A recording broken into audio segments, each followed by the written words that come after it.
আসসালামু আলাইকুম viewers, welcome to my channel Rehana Akter blogs. আমি আপনাদের সাথে আজকে শেয়ার করব ফ্রোজেন পিৎজা। এখানে কিভাবে পিৎজা সংরক্ষণ করবেন এবং ফার্স্ট টু লাস্ট আমি দেখাবো। এখানে আমি পিৎজার ডো নিয়েছি। ডোকে আমি ফ্রাই প্যানে একটু তেল ব্রাশ করে নিয়ে তার মধ্যে বিছিয়ে দিব। এবার হাত দিয়ে চেপে চেপে আমি রুটিটাকে ছড়াবো। আপনারা চাইলে রুটি বেলেও করতে পারেন। রুটিটা এখন বেছানো হয়ে গেলে আমি একটা কাঁটা চামচ নেব। কাঁটা চামচের সাহায্যে চারপাশে কুচিয়ে কুচিয়ে দেব। এরকম করে কাঁটা চামচ দিয়ে কুচিয়ে দেব। এর মধ্যে এখন কিছু টমেটো সস দিয়ে নিলাম। টমেটো সসটাকে চারপাশে বিছিয়ে দেব। এখন রুটিটাকে বেক করব।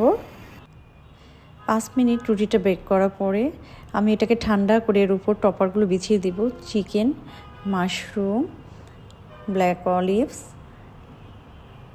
সবুজ ক্যাপসিকাম নিয়েছি, কাঁচা অরিগানো পাতা এর মধ্যে আমি চারপাশে বিছিয়ে দিচ্ছি। আপনারা শুকনো অরিগানো দিলেও চলবে, আমি কাঁচাটা পেয়েছি তাই দিচ্ছি। এখানে কাঁচা অরিগানোর স্মেলটা অনেক ডার্ক আসে। আর এখানে আমি চিলি ফ্লেক্স আর গোলমরিচ ছিটিয়ে দিব। তার শেষ একদম লাস্ট ফিনিশিং আমার চিজগুলো, মোজারেলা চিজ আমি দিয়ে দিচ্ছি। এভাবে মোজারেলা চিজ দিয়ে চারপাশে ছড়িয়ে দেব।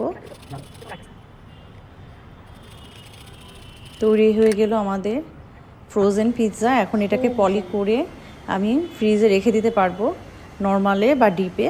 যখন খাবো তখন কিছু সময় আগে 10-15 মিনিট আগে বের করে আমাকে এটাকে কিছুটা ঠান্ডাটা চলে যেতে সময় দিতে হবে। এরপরে আমি বেক করলে পিৎজাটা সম্পূর্ণ ফ্রেশ, একবার নতুন বানানো পিৎজার মতো হয়ে যাবে।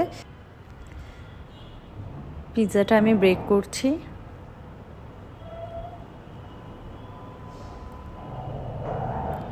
ক্যাপসিকামগুলো একদম গ্রিন আছে, মনে হচ্ছে এখনই করে এটা বেক করা হচ্ছে। সবাই এভাবে বাসায় পিৎজা তৈরি করে সংরক্ষণ করে রাখতে পারবেন। বাচ্চারা যখন খেতে যাবে তখন সাথে সাথেই বের করে এভাবে গরম করে দিবেন। সবাই ভালো থাকবেন। একভাবে রাখতে হবে। ধন্যবাদ সবাইকে। আসসালামু আলাইকুম।